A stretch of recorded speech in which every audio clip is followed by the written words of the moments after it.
you going, guys? Steve here from Australian 4x4 Adventures again, and we're back in the workshop doing a bit of work on the 200 today. Dash Off-Road has been kind enough to donate some bash plates for me for the Mighty 200. These things are like a freaking tank. They're awesome. They're pretty cool. I'll show you in a second what they're like. So the deal with Dash Off-Road is he's relatively new in the full drive parts industry side of it. He's obviously a YouTube channel as well, and the other half to the battle series that we do. If you haven't seen the battle series, check that out up in the corner here. It is good to watch. Right, so deal with the bash plates are, because he's importing them from overseas, he doesn't know if they fit or not, basically, so he's donated a set to me to chuck them on. Truth be told, if they fit, I've got to pay for them because I'm just like a bit of a guinea pig on trying to get them to work. So today we're just going to actually see if they do or don't work, so this video may turn out really bad. They may not fit, who knows. Stick around to the end and have a look, see if they actually work. And we'll just have a quick run through the plates and see what they look like.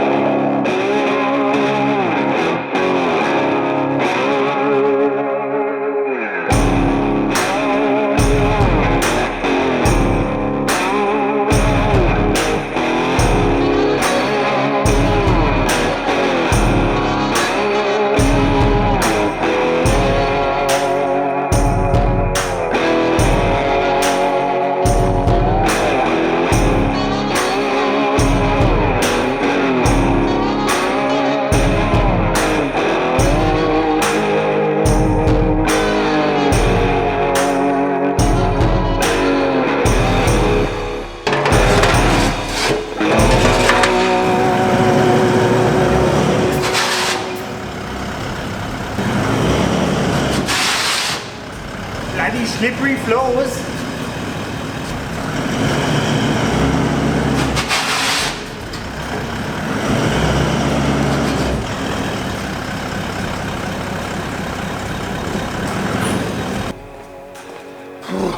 Got there in the end.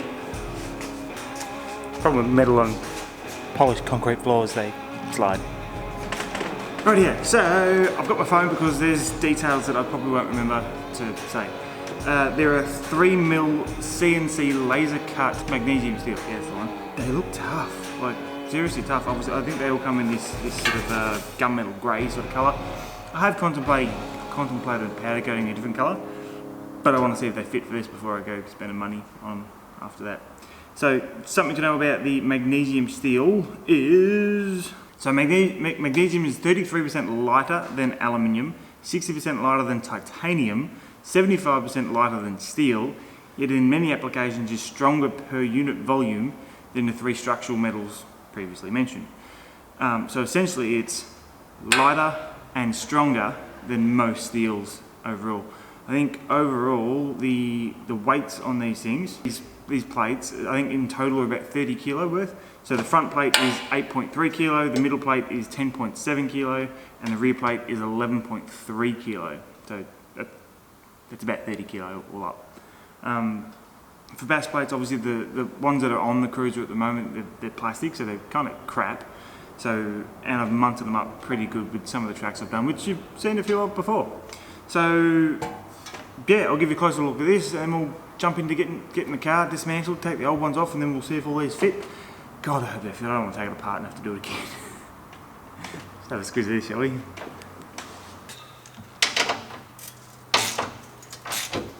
So I've kind of munted up a few of my bolts and whatnot onto here.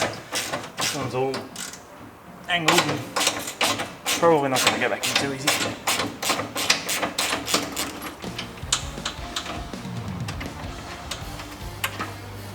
One of many.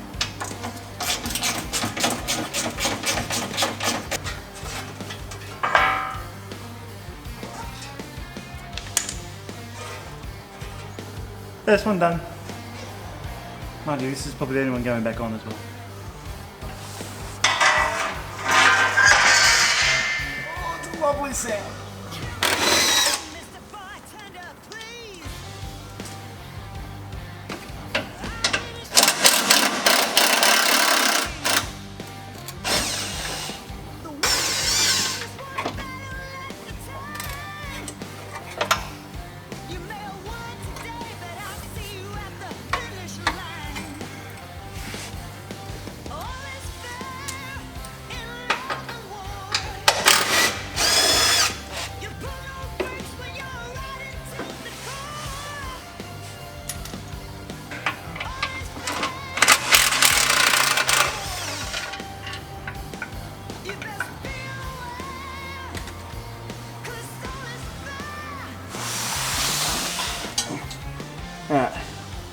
I think I grabbed the wrong bit before. I think I had them in the wrong order. So this is the bit I thought was going to go in the middle, but I think it goes on the end. So,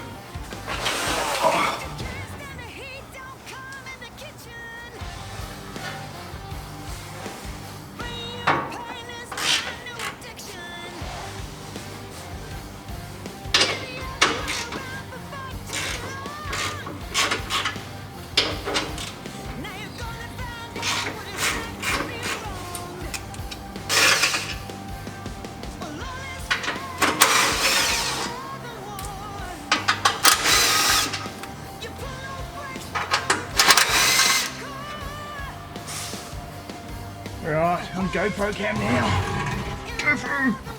Off this GoPro.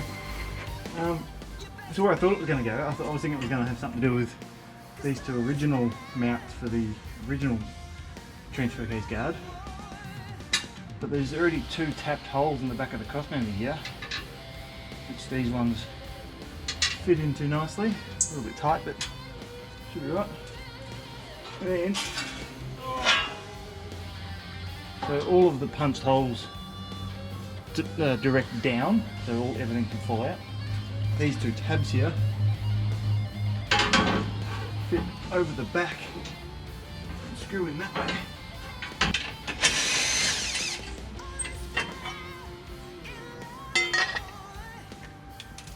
Just in that way.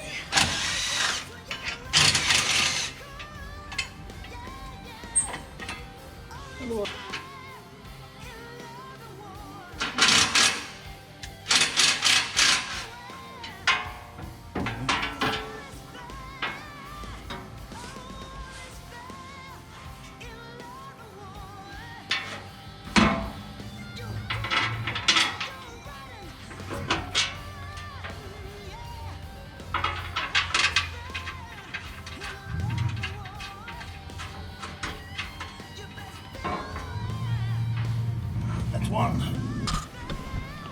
So the actual, this part of it here is touching on these little tabs on the original one.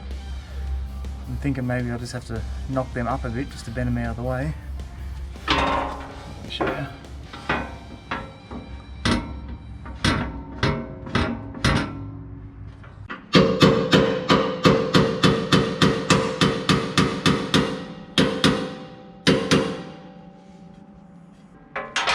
I want to try and tuck this one underneath the front ones, that way stuff doesn't get caught in between it.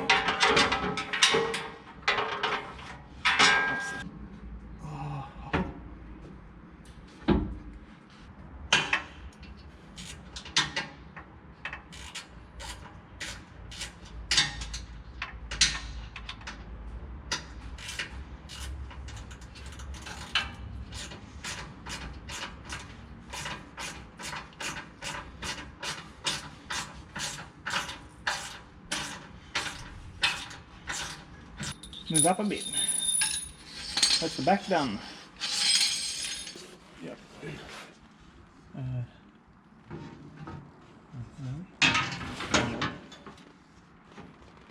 You got a hole in the front.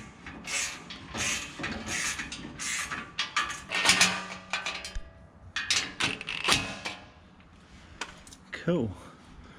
Now we're just going to get this original bull bar one. Alright, so first real drama we found that we're fairly sure we won't be able to get past unless we modify something. But it's more to do with the aftermarket accessories I've got. So the ARB bull bar doesn't have the same holes to match up with these bash plates. So what we'll do, I'll grab this, show you what I mean. So basically under here, so that's all the original holes for the bull bar side of it here. But none of these holes underneath match up with what's on the bash plate, so I'll move that out of the way quickly. These three holes here line up with the holes we're going to screw into. So we're going to drill some holes in the factory plate, in the factory ARB plate, and just bolt through the entire thing, and that should just be mint as after that.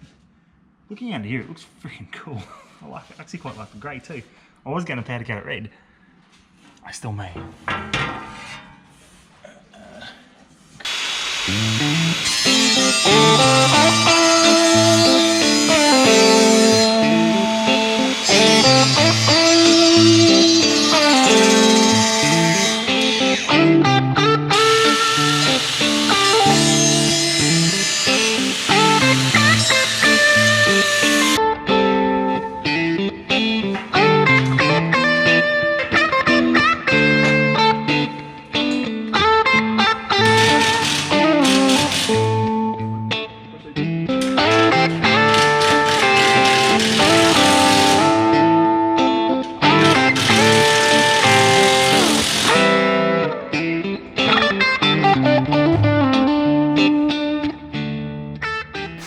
Alright guys, so just before I finish up this little review on the Dash Off-Road bash plates for the 200 series, just want to say if you haven't already, smash that subscribe button 2019 style, because it's 2019 now, if that's something you're into. And of course, check out some of the other videos if you haven't already, because I reckon they're really cool. There's a whole bunch of other review stuff like this. If you're new to the channel, we do review stuff like this of installs, a whole bunch of trip videos, so just getting out, using the cars, having a bit of fun with everyone that we can find. So just have a quick squeeze at the finished product underneath the car now. Obviously, time will tell how good they are for how strong they are. First impressions though, they look tough as. They look well made, they're well cut, it's a good material. They fitted up 95% well. For being a first prototype, it's actually really good. The only modification really was from the ARB bar to the bash plate, which I suppose isn't really up to Dash Off-Road to figure out. Might be, I don't know, something for you to have a look at, Dave. Other than that, enjoy, and I'll see you in the next one. Right, so that's the bash plate's all done and dusted now. Just gonna show you underneath it all, because it looks freaking tough as. I've got to admit, like that's really good. Even Jeremy wants one for his 100 series now. So Dave from Dash Off-Road, you know, maybe you can hook me up with a set for Jeremy's 100 series. That'd be nice. We can do some R&D on that one for you. Still putting a 100 series out there. Looks mint. Looks well engineered, well made. Fairly easy to fit. Just that one modification on the ARB bash plate marrying into it, which is just basically a couple of extra holes and you're done. Other than that, I love it. It's pretty good. Just have one more quick look at it.